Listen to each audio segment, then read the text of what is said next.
Assalamualaikum warahmatullahi wabarakatuh. Alhamdulillahi haqqa hamdi nahmaduhu wa nasta'inuhu wa nastaghfiruh wa na'udzu billahi min syururi anfusina wa min sayyiati a'malina. May yahdihillahu fala mudilla lahu wa may yudlilhu fala hadiyalah. Asyhadu alla ilaha illallah wa asyhadu anna Muhammadan abduhu wa rasuluh. Allahumma shalli ala sayyidina Muhammad wa ala ali sayyidina Muhammad. Ya ayyuhalladzina amanu taqullaha haqqa tuqatih wa la tamutunna illa wa antum muslimun. Subhanaka la ilma lana illa ma 'allamtana innaka antal alimul hakim. Rabbi shrah li sadri wa yassir li amri wahlul 'uqdatam min lisani yafqahu qawli. Amma ba'd. Kita bersyukur kepada Allah atas sedaya nikmat ingkang Allah berikan kepada kita. Mugi-mugi sedaya nikmat menjadi wasilah kita untuk semakin taat kepada Allah, dan mudah-mudahan Allah berikan kepada kita ketakwaan, dan dengan itu mudah-mudahan Allah masukkan kita ke surganya kelak di yaumil akhir. Salawat dan salam kita sampaikan kepada junjungan kita Nabi besar Muhammad sallallahu alaihi wasallam. Mudah-mudahan lisan kita termasuk yang membiasakan terus menerus untuk bisa zikrullah dan salawat kepada Nabi Muhammad sallallahu alaihi wasallam. Insya Allah hari ini saya membahas tentang bekal puasa dulu nggih. Jadi yang usul salasanya kita lanjut besok insya Allah. Karena sudah di bibir bulan puasa, maka sebaiknya fikihnya terkait dengan puasa dulu. Karena ada beberapa hal yang mungkin penting kita bahas. Saya yakin jenengan sudah melakukan tarhib Ramadan di sepanjang bulan ini dengan membaca-baca kembali tentang apa-apa yang dilakukan di bulan Ramadan. Nah, saya akan menyampaikan hal yang jarang dibahas oleh para asatid di proses tarhib itu. Karena biasanya tarhib itu membahas tentang masalah fikih Ramadannya saja. Tapi yang ingin saya sampaikan pagi ini adalah sisi lain yang mungkin, Assalamualaikum warahmatullahi wabarakatuh, sisi lain yang mungkin bisa menjadi bagian yang perlu ditekan secara khusus terkait dengan bulan Ramadan besok insya Allah. Ini sudah sidang isbat belum sih semalam? Sudah nggih? Sudah. Jatuhnya jadinya kapan Pak? Besok mulai puasa atau lusa? Besok. Iya. Kemarin ada tanggal berapa itu di TV dari BRIN itu pusat. Itu menyampaikan kemungkinan hari Minggu. Tapi sebenarnya Nanti malam Pak tinggi. Ya. Mudah-mudahan bareng nggih. Mudah-mudahan bareng biar. BRIN itu berapa ya? Saya malah kurang paham itu. Kurang paham. Tanggal profesor siapa gitu. Anjing. Mudah-mudahan bareng mudah-mudahan. Biar enggak ada perbedaan. Nah, yang ingin saya sampaikan terkait dengan bulan Ramadan, insya Allah mudah-mudahan ini sisi lain yang jarang lah dibahas oleh para asatid. Karena biasanya membahas fisiknya itu sesuatu yang umum tentang tata caranya, kemudian niatnya, kemudian dan sebagainya. Nah, yang ingin saya bahas masalah hati, masalah berbekal dengan hati yang bersih di bulan Ramadan. Banyak orang yang memperhatikan secara fisik, dan itu tidak keliru, tentu saja itu baik-baik saja, benar. Kita mempersiapkan segala sesuatu yang terkait dengan fisik di bulan Ramadan. Seperti saya ketika menjelang Ramadan, karena tahu punggungnya bermasalah dan bulan puasa nggak bisa renang, saya kemarin nyempat ke renang gitu. Renang berarti identik dengan membakar tubuh sebenarnya, sudah direng gitu. Ya itu disiapkan secara fisik, tetapi lebih penting lagi adalah persiapan hati. Nah, ini saya kira sangat penting untuk dibahas. Baik laki-laki maupun perempuan biasanya perhatian terhadap fisik itu terasa lebih utama biasanya, terutama ibu-ibu apalagi. Fisik itu menjadi perhatian yang utama. Padahal dalil-dalil di dalam Al-Quran dan Sunnah, maka perhatian Allah dan Rasulnya terhadap hati itu lebih banyak sesungguhnya dibandingkan kegiatan fisik itu sendiri. Jadi ibadah hati itu mempunyai porsi atau tempat yang lebih banyak di sisi Allah dan Rasulnya.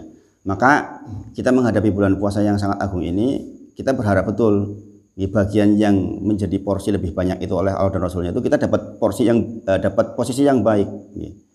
Itu persoalan hati. Dari Abu Hurairah berkata Nabi Muhammad SAW, Innallaha, sesungguhnya Allah, la yanduru, tidak melihat, sangat terkenal ila suwarikum, terhadap penampilan kita, ganteng atau tidaknya kita, fisik kita bagaimana, wa amwalikum, juga tidak dengan harta kita. Walakin akan tetapi yanduru, Allah dan Rasulnya melihat, Allah melihat ila qulubikum, kepada kondisi hati kita, wa a'malikum, dan amal soleh kita khususnya.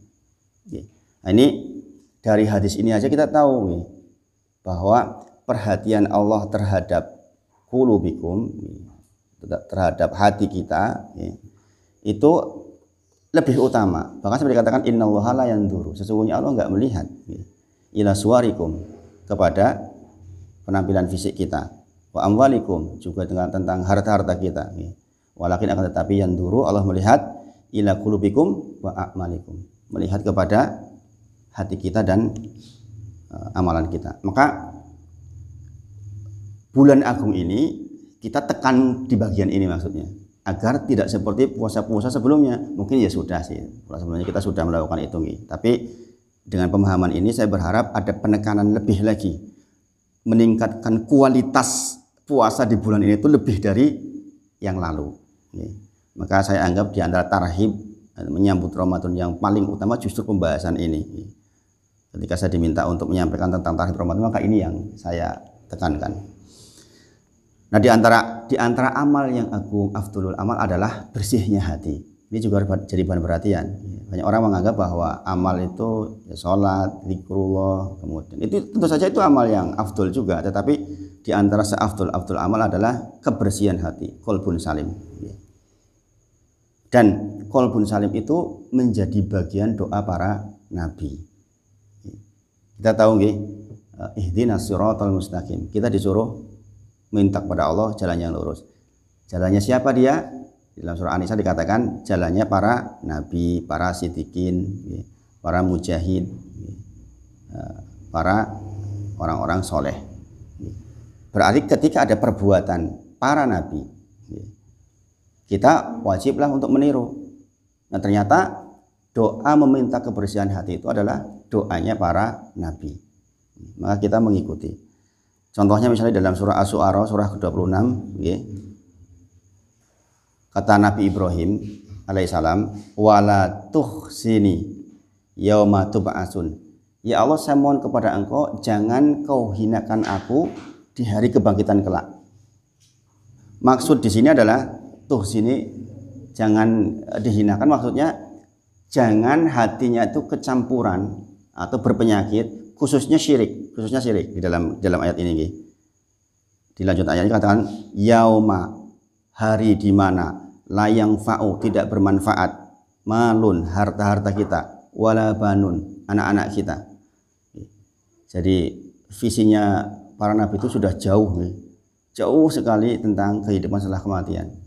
Mereka berdoa wala tuhsini yauma tub'atsun. Ya Allah, saya mohon kepada Kau, jangan Kau hinakan aku, hatiku khususnya di hari kebangkitan kelak dengan kotornya hati. Illa man atallaha biqalbin salim. Maka ditutup dengan illa, kecuali man atallaha biqalbin salim, kecuali orang-orang yang datang kepada Allah dengan qalbin salim, dengan hati yang bersih.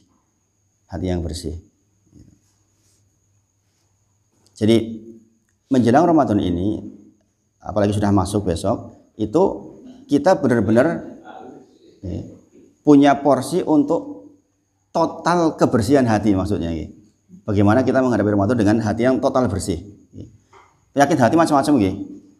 Penyakit hati itu macam-macam. Ujub, riya, dengki, dongkol, dendam, suudzon, berbagai macam yang seperti itu. Itu harus total hilang. Nah, ini permintaan para nabi ini. Jadi sekali lagi saya sampaikan, di antara keutamaan qalbun salim, hati yang bersih, yang para rasul mintakan adalah, sekali lagi, itu adalah doanya para nabi. Doanya para nabi ini, jangan catat, ternyata qalbun salim adalah doanya para nabi. Maka kita pun berdoa kepada Allah untuk mendapatkan qalbun yang salim. Sekali lagi saya ingatkan doanya Nabi Ibrahim, wala tuhsini yauma tub'atsun. Kita juga boleh minta dengan doa yang sama, wala tuhsini yauma tub'atsun. Ya Allah, jangan kau bangkitkan aku dalam kondisi dihinakan. Maksud dihinakan adalah punya hati yang kotor. Kemudian doanya Nabi Musa, Rabbi shrah li sadri wa yassir li amri. Ya Allah, saya mohon kepada Engkau lapangkan dadaku.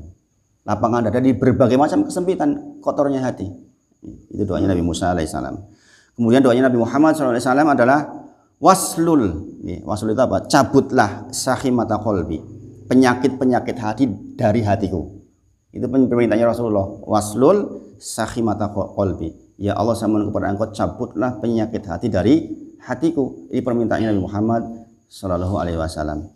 Ya, 3 contoh doa para nabi ini cukup untuk menjadi peringatan buat kita bahwa kita pun harus minta kepada Allah hati yang bersih. Ingat, ilaman atallaha biqalbin salim. Orang yang selamat menghadap Allah besok adalah orang yang selamat hatinya bersih. Jadi sekali lagi, Allah lebih menekan pada persoalan ibadah hati dibandingkan ibadah fisik. Bahwa ibadah fisik adalah penting, iya. Kita sholat dengan gerakan yang dicontohkan Nabi Muhammad SAW, demikian juga doa-doa kita. Tetapi bagaimana kondisi hati kita, itu yang mesti kita tanya.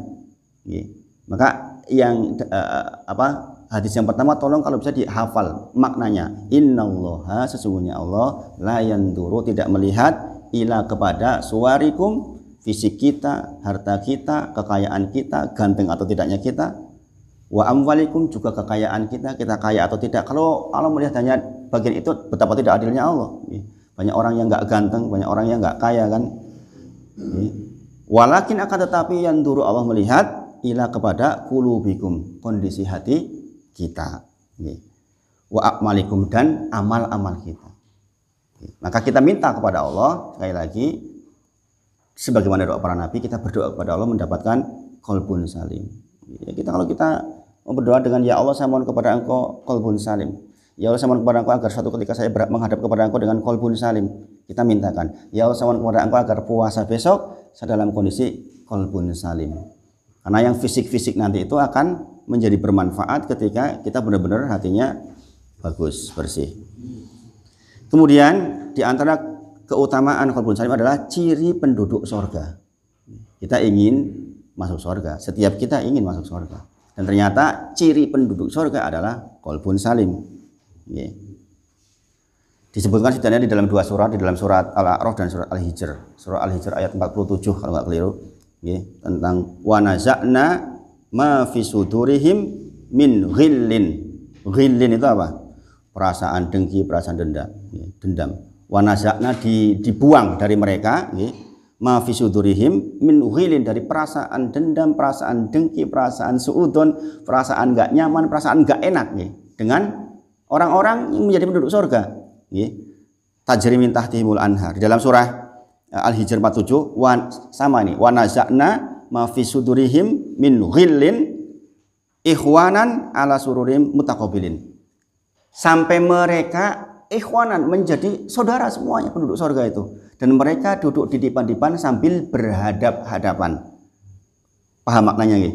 Orang ngomong undur-unduran kan ya wagu to. Ora tentrem atine. Nggih. Jadi mereka tuh saking kangennya dengan penduduk surga. Mudah-mudahan kita termasuknya dikumpulkan lagi, Pak. Seperti ini. Kita duduk di sini sekarang. Insya Allah kita mohon kepada Allah, kita akan duduk kembali dan dengan perasaan kangen yang teramat sangat. Karena dihilangkan ghillin. Sudah tidak ada perasaan-perasaan yang aneh-aneh lagi, perasaan dendam, suudon, nggak enak, nggak nyaman, nggak tentrem, itu nggak ada. Kita duduk di sana dalam kondisi sangat tentram dan duduk berhadapan-hadapan. Zaman sekarang banyak loh Pak yang di rumah saja ngobrol sama keluarganya sini HP wis undur-unduran. Lebih cinta dengan HP gitu. Imbuh berlayar kemana saja, tidak memperhatikan keluarganya, saudaranya. Nah, di sana dikatakan ikhwanan ala sururi mutaqabilin. Mereka semua bersaudara. Sudah tidak ada lagi rasa iri dan dengki. Dan ini keutamaan dari hati yang bersih, yaitu menjadi ciri penduduk surga. Mengapa menjadi ciri penduduk surga? Karena hati yang bersih itu syarat kebahagiaan. Penduduk surga kan bahagia nih, nggak ada penduduk surga nggak bahagia. Dan syarat kebahagiaan itu ternyata hati yang bersih. Orang yang menderita adalah orang yang hatinya nggak bersih. Saya pernah merasakan suatu masa di mana waktu itu terkotorilah hati dengan kondisi seseorang gitu. Itu kan nggak tentrem, nggak nyaman itu. Ketentraman hadir ketika itu hilang. Saya kira setiap kita pernah lah merasakan itu. Dengan keluarga kita, dengan tetangga kita, dengan siapalah mungkin merasakan tidak tentram. Maka syarat kebahagiaan adalah hati yang bersih. Mengapa itu menjadi salah satu ciri penduduk surga? Karena syarat kebahagiaan adalah hati yang bersih, dan penduduk surga adalah bahagia. Nggak ada penduduk surga nggak bahagia. Gitu. Jadi pendalilannya begitu. Okay? Kemudian ini adalah ciri yang ketiga, ciri para nabi. Keutamaan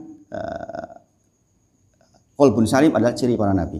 Di dalam surah As-Saffat ayat 83-84, kisah tentang Nabi Ibrahim. Wa inna min syi'atihi la Ibrahim. Sesungguhnya di antara yang mengikuti Nuh atau golongan Nabi Nuh alaihissalam adalah Ibrahim. Idja'a, ketika Nabi Ibrahim datang kepada Rabbahu, Rabbnya, biqalbin salim. Jadi di sini disebutkan tentang kisahnya Nabi Ibrahim alaihissalam yang mempunyai hati teramat sangat bersih ketika menghadap kepada Allah, sehingga dikatakan sebagai golongannya Nuh alaihissalam. Berarti Nuh alaihissalam menghadap kepada Allah juga dengan qalbun salim. Jadi, sekali lagi ini ciri para nabi. Ya kita tentu saja beringinlah menjadi bagian dari orang yang mempunyai ciri-cirinya para nabi. Kita tahu kisahnya Nabi Ibrahim alaihissalam itu, bayangkan dia dimusuhi oleh seluruh kaumnya, termasuk bapak Edewe. Dia akan dibakar dan dibakar betul, bayangin. Dan dibakar betul.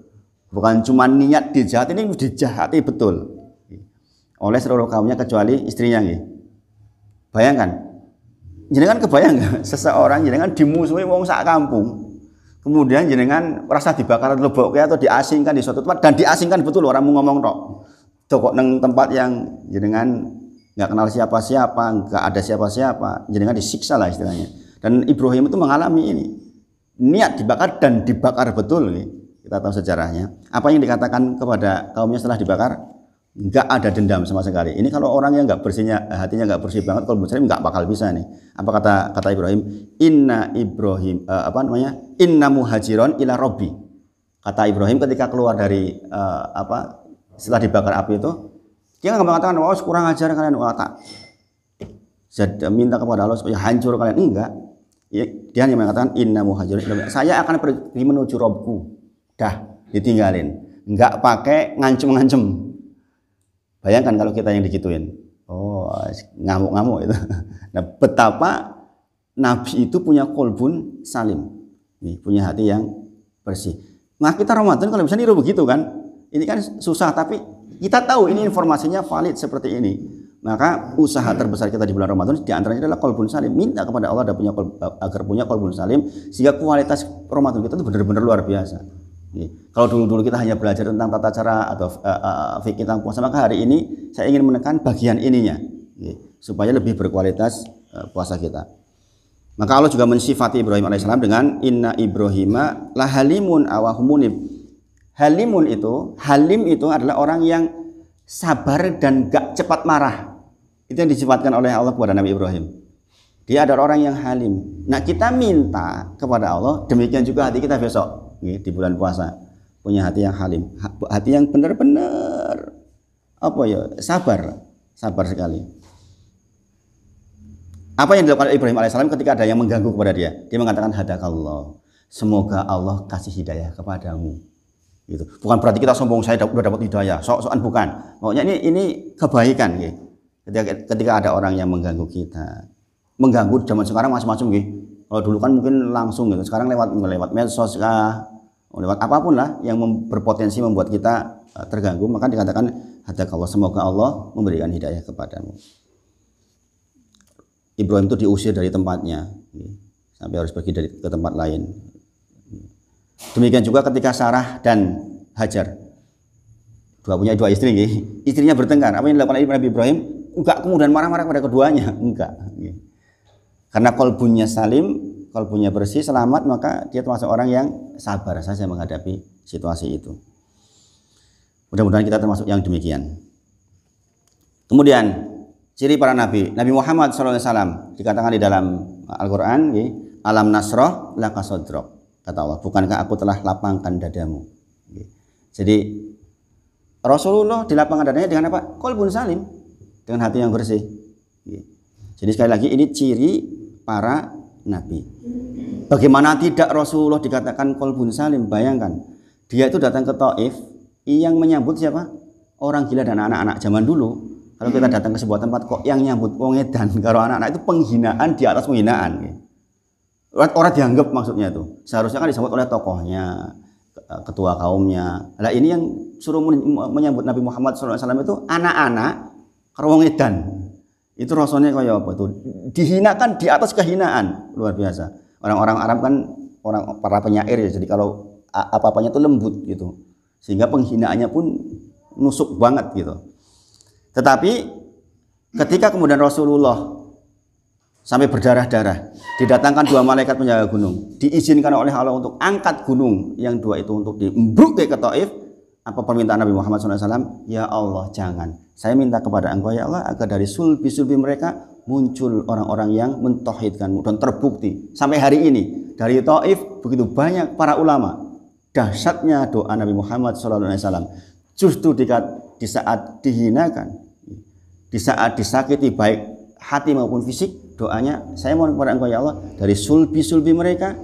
Kita tahu nih, kita berasal dari sulbi-sulbi orang tua kita. Muncul orang-orang yang mentauhidkan Engkau, dan jadi banyak dari ulama besar sampai hari ini. Itu begitu banyak orang-orang yang dari keturunan Taif, yang dulunya begitu perbuatannya ke Rasulullah. Bayangkan kalau kita mampu melakukan ini, Pak. Bayangkan. Ini kan nggak mudah, tapi ini sesungguhnya yang ditarget dari puasa. Kita mempunyai qalbun salim. Maka kita mohon kepada Allah mudah-mudahan besok, mulai sekarang mudah-mudahan kita dimudahkan oleh Allah untuk mempunyai qalbun salim sehingga lembut hati kita, khususnya kepada orang-orang yang musuhi kita. Gak gampang tuh ini. Orang musuhi kita yang normalnya jelek banget kok kita disuruh qalbun salim. Itu derajat pahalanya jauh lebih tinggi lagi. Tapi kalau dipikir ulang ya Pak Bui, lagian ngapain kita punya hati yang rusak ya? Nek dipikir ulang loh, kalau kita mau lembut gitu, rasanya ngapain kita memusuhi orang-orang, tidak tentram dengan orang-orang, dongkol dengan orang. Saya kira sebenarnya secara fitrah kita pun sebenarnya ingin hati yang bersih, insya Allah. Rasulullah dimusuhi oleh keluarganya sendiri, kaum Quraisy. Bayangkan, dimusuhi oleh keluarganya dia, piye rasanya nih? Saya pernah dikeluhi jamaah yang, ya Allah, Ustadz saya itu Rasul-Rasulnya urip kok nggak berarti gitu. Loh kenapa?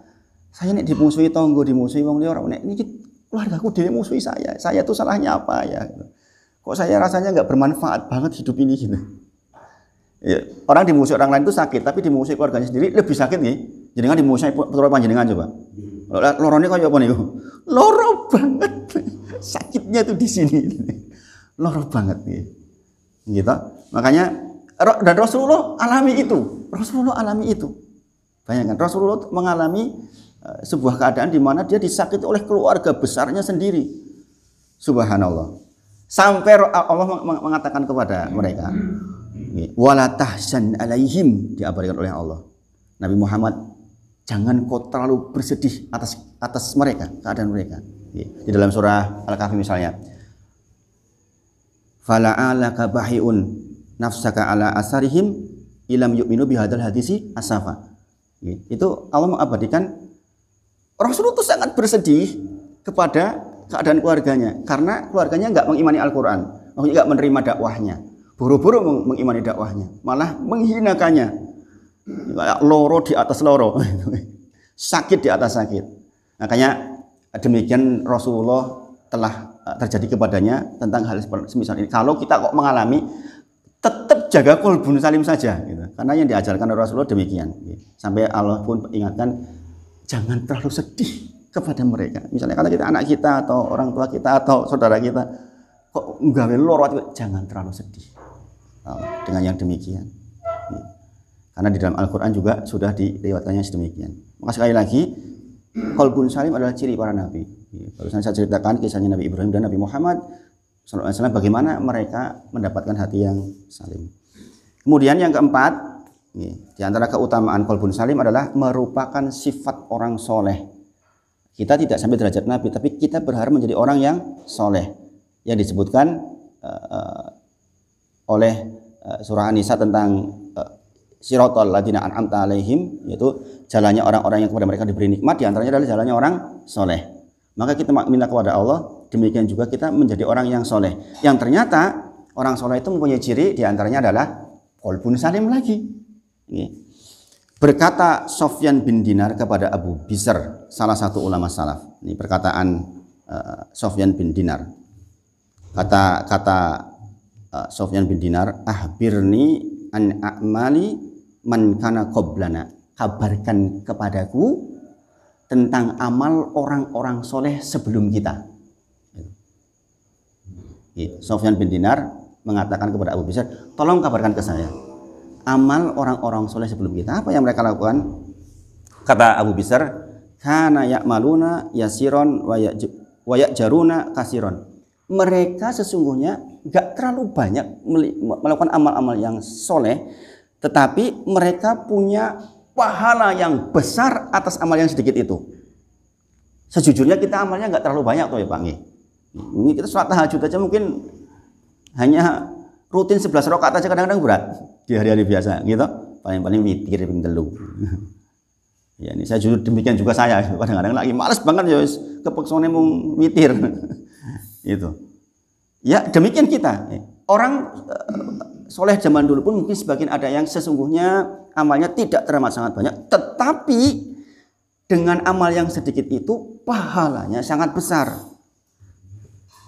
Kemudian dikatakan wali madaka. Lah kok bisa? Itu yang kita mau kan?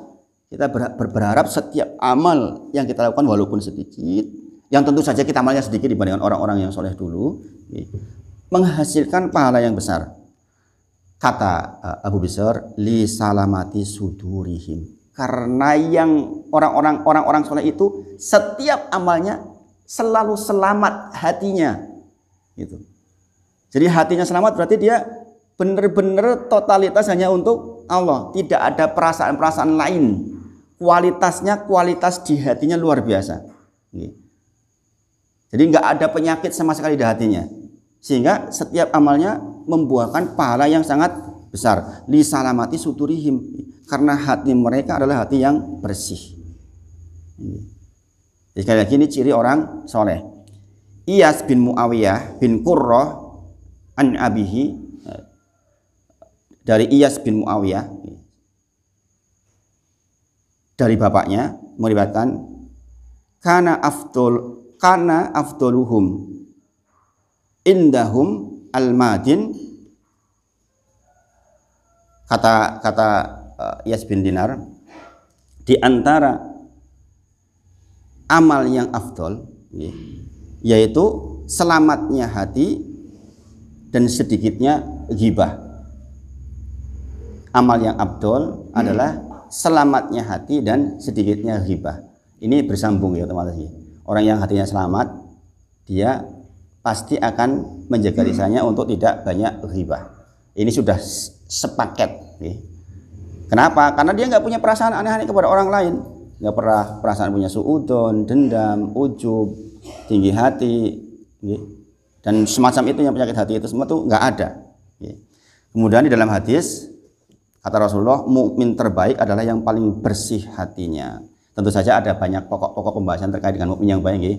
Di antara kalian terbaik adalah yang paling baik amalnya, yang paling yang mengajarkan Quran. Ini dalam hadis ini dikatakan mukmin terbaik adalah yang paling bersih hatinya. Rasulullah ditanya, ayul mukmin afdol, siapa mukmin yang paling utama? Ditanya kepada Rasulullah, kulu sodukil lisan mahmumil kolbu. Semua yang hatinya bersih, wa mahmumil kolbu, dan yang hatinya disapu. Rasulullah mengibaratkannya begitu, bayangin. Dahsyat sekali kan? Sahabat kemudian mengatakan, Shadiqul lisan yang bersih, lisan yang bersih saya tahu. Tetapi tentang mahmumil qalbu, apa itu ya Rasulullah? Kata-kata yang bersih didengar, orang tahu. Sekarang pertanyaannya, maksud dari mahmumil qalbu atau hati yang disapu itu apa? Nah, ini Rasulullah sampai mengibaratkan hati itu seperti tempat yang harus disapu dari kotoran. Sebagaimana rumah kita kalau dibiarkan sehari, 2 hari, 3 hari ditinggal, ada debu, disapu lagi. Dandang kita kotor, disapu lagi, dibersihkan lagi. Demikian hati kita. Ya. Maka Rasulullah menyampaikan adalah yang dimaksud dengan mahmumul qalbi adalah hati yang disebut adalah qulu taqiyin, hati yang punya ketakwaan. Hati yang bertakwa dan tidak ada ghil, kata Rasulullah. Hati yang bertakwa, tentu saja standar utamanya takwa. Dan kemudian tidak ada ghil. Ghil itu bisa diartikan iri, dengki, hasad, jengkel, dendam, ria, ujub, suka pamer. Kemudian lisannya tajam, merasa tinggi, merasa hebat, merasa lebih pinter, suudon. Ini ghil ini. Jadi maksud dari mahmumil qalbi, hati yang disebut maksudnya adalah hati yang dia bertakwa dan tidak ada ghil, tidak ada perasaan-perasaan yang membuat hatinya jadi rusak. Kata Rasulullah, hati seperti wadah yang kotor yang harus disapu setiap waktu. Ingat loh, Pak. Dari mana sih penyakit hati datang? Dari apa yang kita lihat, apa yang kita dengar, kemudian dari pergaulan kita sehari-hari. Itu tempat atau sarana datangnya penyakit hati. Maka ketika kita melihat, ketika kita mendengar, ketika kita bergaul, jaga betul bagian ini. Lah jenengan punya problematika karena bergaul loh. Karena melihat sesuatu di TV dan sebagainya. Kemudian yang kelima, keutamaan dari hati yang bersih adalah sebab utama masuk surga selain tauhid. Suatu ketika, ini hadisnya sangat populer, saya ulang sedikit supaya menjadi pengingat. Suatu ketika Rasulullah duduk-duduk bersama sahabat, kemudian yatslu alaikum rajulun ahlil jannah. Kata Rasulullah tiba-tiba mengatakan, yatslu alaikum, akan datang kepada kalian rajulun, seorang laki-laki ahlil jannah, penduduk surga. Dan itu terjadi 3 hari berturut-turut. Yatslu alaikum rajulun ahlil jannah, akan datang kepada kalian, akan lewat di antara kalian orang yang menjadi penduduk surga. Bayangin loh, diinformasikan kita. Katakanlah di sini ada seorang nabi kemudian berkata kepada kita semua, Arab lewat wong penduduk surga, koyo apa rasanya kita?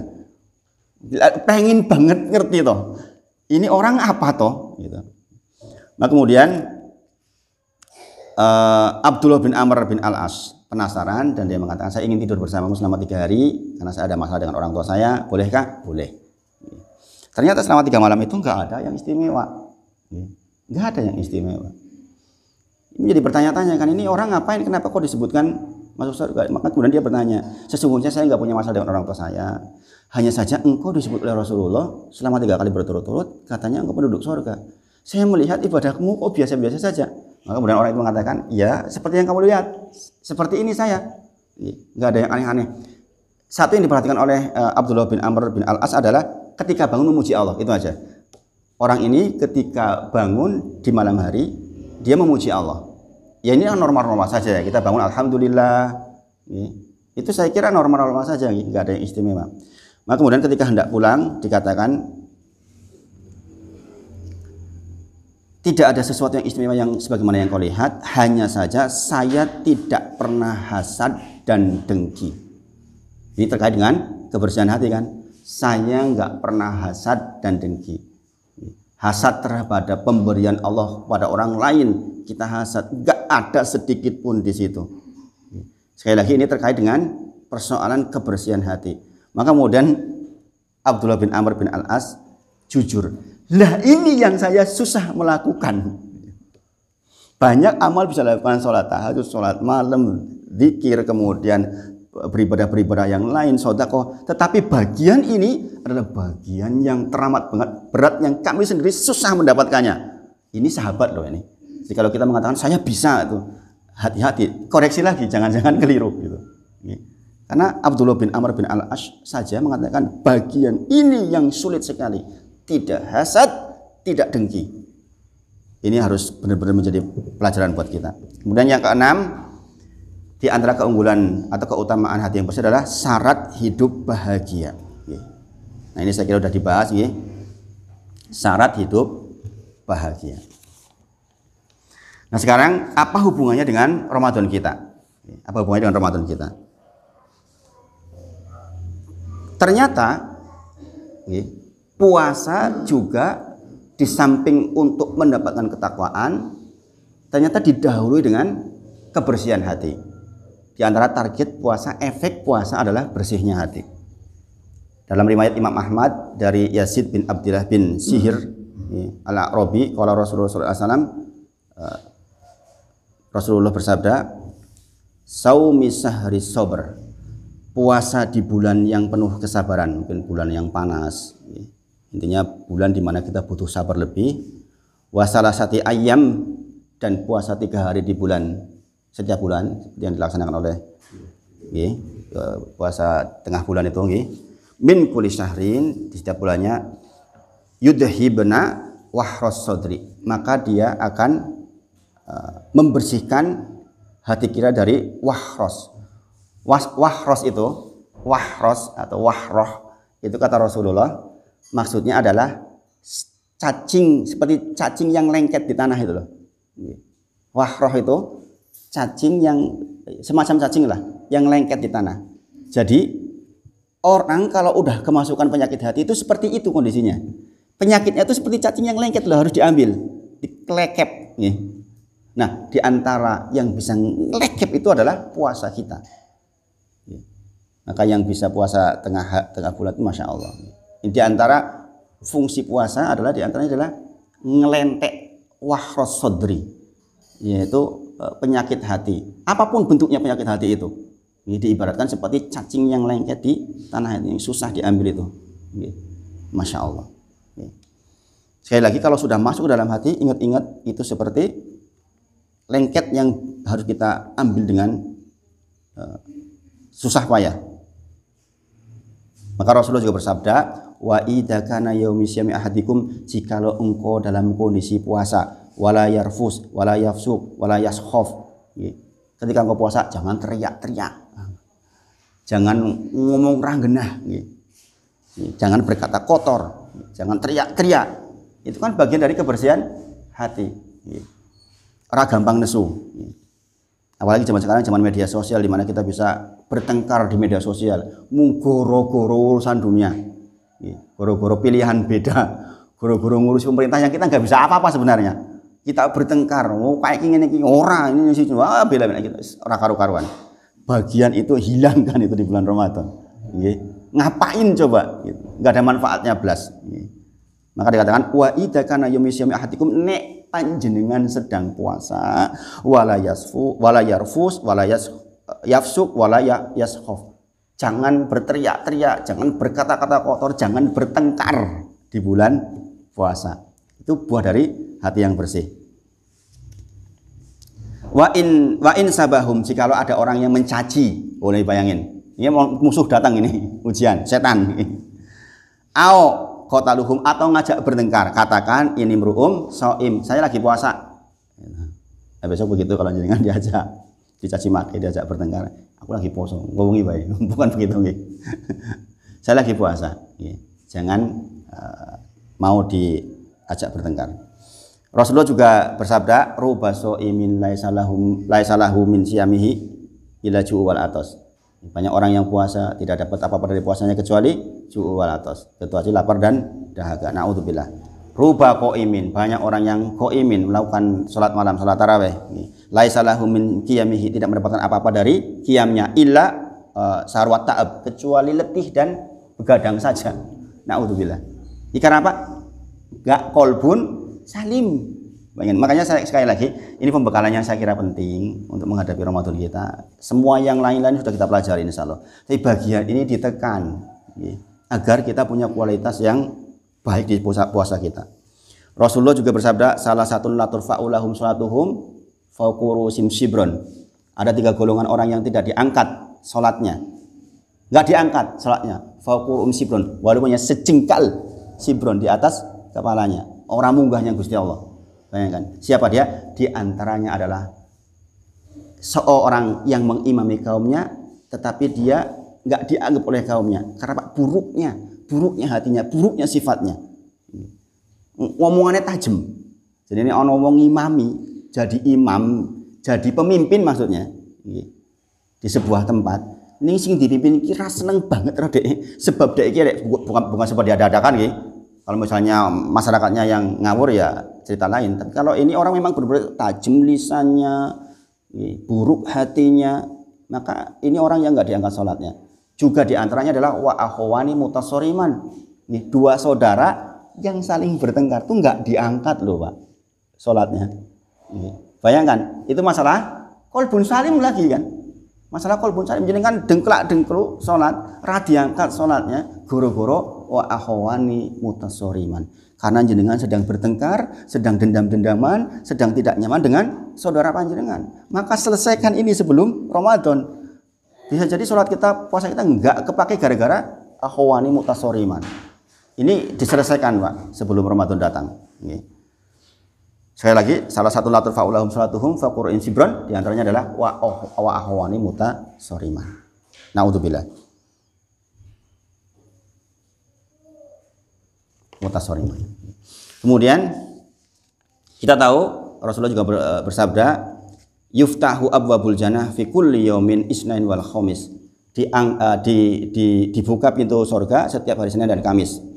Wa yughfaru likulli abdin, dan Allah mengampuni setiap hamba la yusrik billahi, yang tidak berbuat syirik kepada Allah, syai'an dengan apapun, illa kecualinya siapa yang enggak diampuni? Rajulun kana bainahu wa bainaha akhihi syahna, kecuali dua saudara yang di antara mereka ada syahna, ada permusuhan.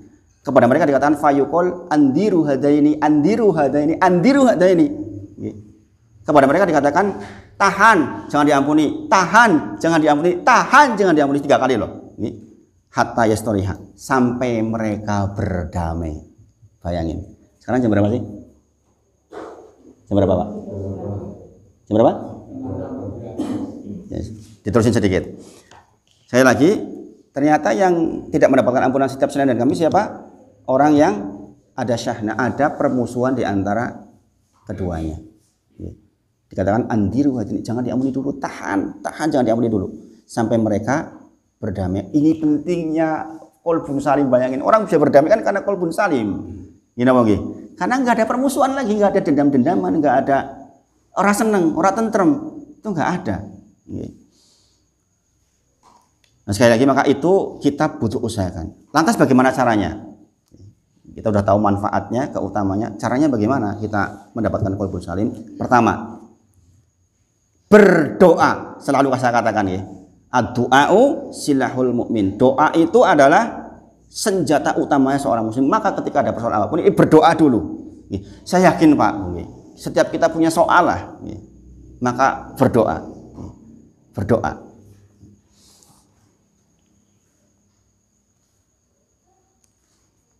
Di antara doa-doa yang diajarkan oleh Rasulullah ini adalah diantaranya, nanti saya WA insya Allah ini biar bisa lihat dengan amal. Nafsi taqwaha wa zakkiha anta khairu man zakaha anta waliyuha maulaha. Ya Allah, saya mohon kepada Engkau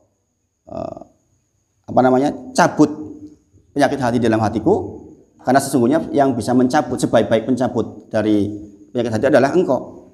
Engkau yang menjadi wali dari hatiku. Nanti insya Allah saya WA insya Allah.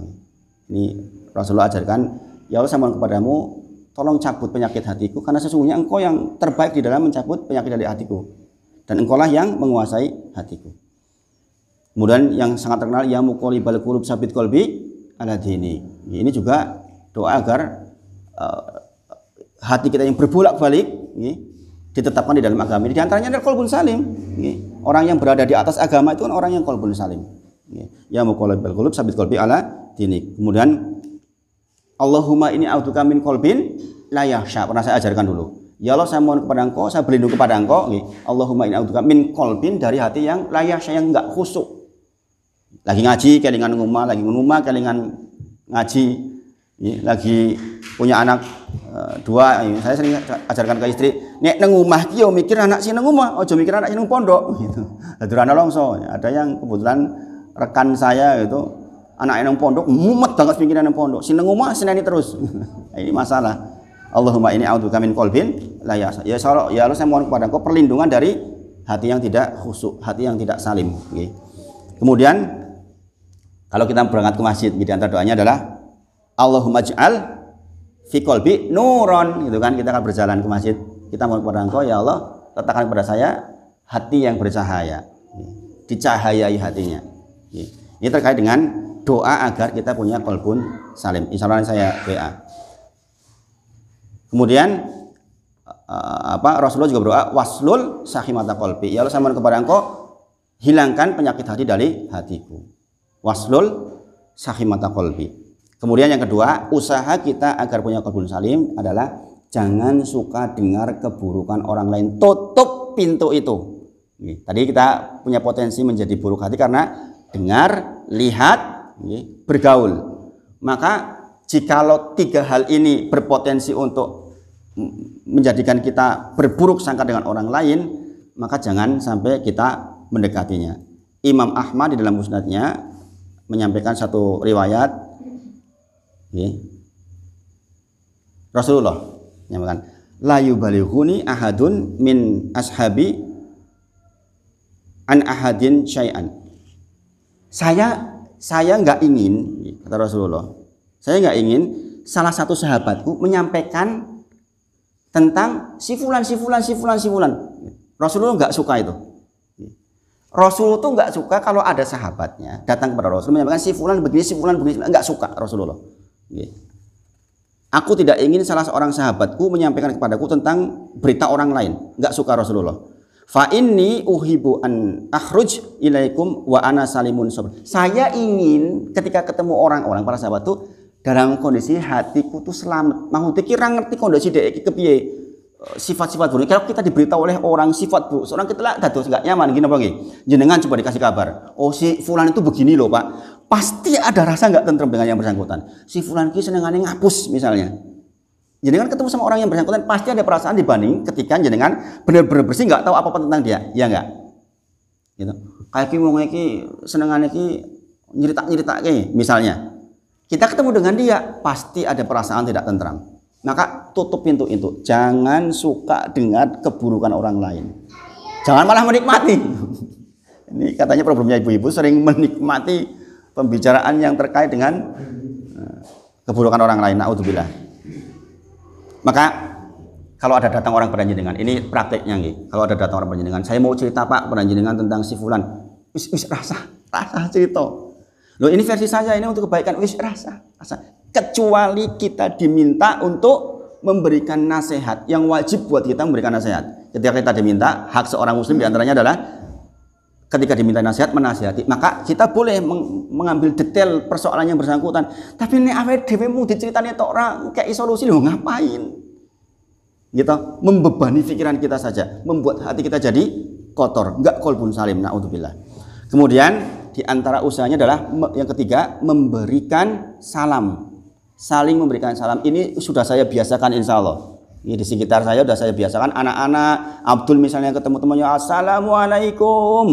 Assalamualaikum. Orang nggak kenal Assalamualaikum. Istri saya ketemu orang di pinggir jalan nggak kenal Assalamualaikum. Udah mulai. Ini tebarkan salam. Kata Rasulullah, la tadkhulul jannata, tidak akan masuk surga kalian hatta tu'minu, sampai engkau beriman. Wala tu'minu, dan tidaklah engkau beriman hatta tuhibu, sampai engkau saling mencintai. Dan di antara syarat saling mencintai, usaha mencintai adalah saling memberikan salam. Tahabu, saling menghargai, saling memberikan hadiah. Hati kita itu Pak sesungguhnya nggak bisa dipaksa jeleh terus, itu ora iso. Beneran itu. Hati manusia itu secara asalnya nggak bisa jeleh terus, dendam terus, kira iso. Ketika nanti dikasih salam, dikasih hadiah, dia akan lembut dengan sendirinya. Ayo kita lakukan itu saja. Makanya di antara fikihnya adalah titip salam. Ya penting banget nih, wong Jawa udah melakukan itu. Titip salam nggih, Pak ini. Kita kan senang itu kalau digituin. Pak Wahid dengan angsal salam saking si fulan, langsung kelingan toh. Lembut hati kita. Saya ini kayak hadiah. tambah lembut lagi. Maka saling memberikan salam, saling memberikan hadiah itu insya Allah di antara usaha agar qalbun salim. Maka di menjelang bulan Ramadan ini sisihkan sebagian waktu kita untuk memberikan salam, sisihkan sebagian harta kita untuk memberikan hadiah kepada orang-orang yang kita sayangi atau musuh kita sekalian. Orang-orang yang punya problem dengan kita diberi hadiah malah justru akan membuat kita qalbun salim insya Allah. Persoalan dia akan qalbun salim atau tidak urusan dia, tapi kalau kita kasih hadiah insya Allah kita qalbun salim dan dia juga akan dilembutkan hatinya insya Allah. Kemudian yang keempat usahanya adalah jauhilah buruk sangka. Jauhilah buruk sangka. Maka di menjelang bulan Ramadan ini perkuat bagian ini, jauhilah buruk sangka. Yang ketiga memberikan salam, Pak. Berikan salam. Yang kedua jangan suka dengar keburukan orang lain. Yang pertama tadi apa? Berdoa. Doanya nanti saya WA insya Allah. Kemudian jauhilah buruk sangka. Rasulullah bersabda, ya ayyuhalladzina amanu ijtanibu katsiran minadh-dhon. Wahai orang yang beriman, jauhilah tentang segala macam prasangka. Buruk sangka adalah perbuatan yang yang dolim di atas dolim. Karena kalau buruk sangka itu kita nggak ngerti faktanya. Kita menyangkai benar saja sudah keliru. Nggak boleh kita menyangka-nyangka seperti itu. Persangkaan kita benar saja sudah keliru perbuatan itu. Apalagi persangkaan kita keliru. Maka dikatakan kata Rasulullah, persangkaan itu dusta di atas dusta. Karena apa? Kita nggak ngerti, kita udah berdusta nggak ngerti kan? Kok kita lakukan ini berdusta di atas dusta itu persangkaan. Naudzubillah. Makanya jangan berprasangka. Nek bener wis keliru. Soyo menenek keliru. Dusta di atas dusta. Dusta wis elek. Persangkaan buruk itu Rasulullah ibaratkan dusta di atas dusta. Makanya hilangkan itu total. Ngapain mikirin seperti itu? Untuk zikir saja. Bulan puasa ini penting banget hal ini. Persangkaan. Naudzubillah. Kemudian yang kelima, ridho dengan pemberian Allah Subhanahu wa taala. Pokoknya kita ridho dengan pemberian Allah kepada kita. Kita sudah berdoa, Allahumma ahillahu ala nabil yumni wal iman wassalamati wal islam robbi wa rabbukallah. Kita minta kecukupan, minta iman yang baik, minta selamat secara fisik dan hati, minta agar kita menjadi orang yang Islam sungguhan, yaitu bisa melaksanakan berbagai macam ibadah. Robbi wa rabbukallah. Robku kata Allah adalah Rob kalian. Yang kita sembah hari ini Allah yang disembah oleh Nabi Muhammad SAW 1443 tahun yang lalu. Maka kita minta kepada Allah ridho. Kita ridho betul dengan apa yang disampaikan Allah kepada kita. Kata Rasulullah kepada Abu Hurairah, irdo bima qasamahullahu lak. Ridholah kepada Allah atas yang Allah berikan kepadamu. Takun agnanas, maka engkau akan menjadi orang yang paling berkecukupan, menjadi orang yang paling kaya, kata Rasulullah. Ini wasiatnya Rasulullah kepada Abu Hurairah. Irdo bima qasamahullahu lak. Ridholah dengan apa yang Allah berikan kepadamu. Takun agnanas, engkau akan menjadi orang yang paling kaya, paling berkecukupan. Wong sugih niku, bukan yang punya aset banyak, tapi yang sugih atine. Ini masya Allah. Ini pesannya Rasulullah kepada Abu Hurairah. Oke, ditompo, udah ketentuan Allah ditompo. Apapun, ditompo dulu, ridho saja. Maka Allah akan jadikan hati kita menjadi orang yang paling berkecukupan hatinya insya Allah. Kemudian yang keenam, menjauhi sebab-sebab pertengkaran. Ini penting banget.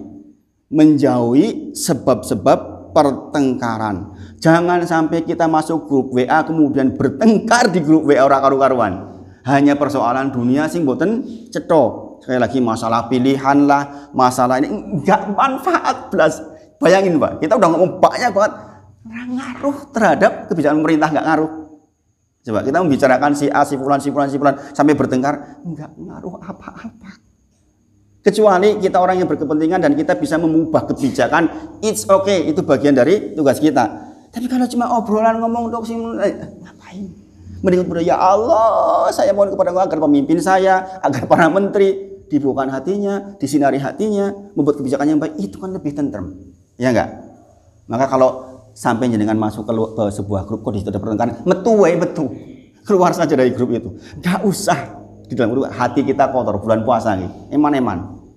Maka sekali lagi di antara usaha adalah mendapatkan hati yang bersih adalah menjauhi sebab pertengkaran, bukan hanya menjauhi pertengkaran, sebab pertengkaran aja kita jauhi. Nek kira-kira Arab ciri-cirinya manusia bertengkar, udah kita udah nggak usah ikut-ikutan, tutup saja pintu itu. Debat yang nggak perlu tutup nih.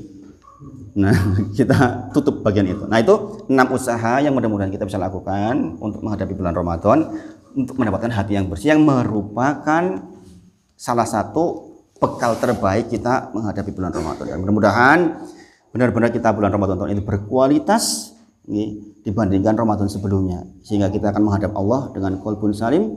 Man atallaha biqalbin salim illa man atallaha biqalbin salim. Orang yang selamat menghadap Allah adalah yang qalbun salim. Orang yang pahalanya besar dengan amal sedikit adalah orang yang qalbun salim. Maka bagian ini kita tekan. Nah, ini dicukupkan pada pagi hari ini, mudah-mudahan bermanfaat. Kita akhiri dengan khawatirul majelis. Subhanakallahumma wa bihamdika asyhadu an la ilaha illa anta astaghfiruka wa atubu ilaik. Wa akhiru da'wana alhamdulillahirabbil alamin. Assalamualaikum warahmatullahi wabarakatuh.